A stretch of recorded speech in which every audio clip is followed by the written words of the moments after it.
ఈ అన్నయ్య మేకను పట్టుకుని వ్యాపారి కోసం ఎదురుచూస్తున్నాడు.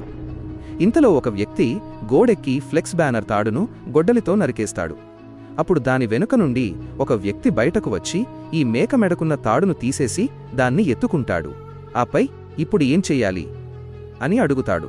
దానికి వాడు, నువ్వు త్వరగా దీన్ని తీసుకుని ఆ ఫ్లెక్స్ వెనుకకు వెళ్ళిపో అని చెప్తాడు. వాడు సరే అని చెప్పి వెళ్ళిపోతాడు. ఇక్కడ ఈ అన్నయ్య ఫోన్ మాట్లాడటంలో బిజీగా ఉన్నాడు.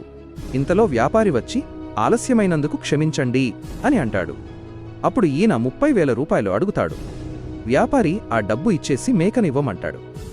ఈయన డబ్బులు లెక్కబెట్టి మేక తాడును అతనికి అందిస్తాడు.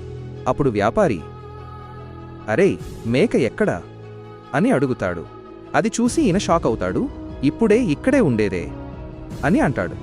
అంతలో వెనక్కి తిరిగి చూసి, అన్నయ్య, ఆ ఫ్లెక్స్ బ్యానర్లో ఉన్న మేకలాగే నా మేక కూడా ఉండేది అని అంటాడు. సరిగ్గా అదే సమయంలో లోపల నుండి మేక అరుపు వినబడుతుంది. దాంతో ఈయన వెళ్లి తలుపు కొడతాడు. ఇంటి యజమాని బయటకు వచ్చి ఏంటి విషయం అని అడుగుతాడు. ఈయన, నా మేక మీ ఇంటి లోపలికి వెళ్ళిపోయింది అని చెప్తాడు. కాని యజమాని ఇక్కడ లేదు అని చెప్పి వెళ్ళిపోతాడు.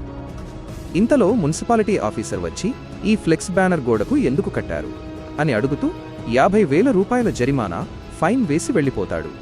ఆ తర్వాత ఏం జరిగిందో చూసే ముందు, ఆగునైనా, నన్ను చూసి విస్మరించకు, లేకపోతే నీకు చెడు సమయం వస్తుంది.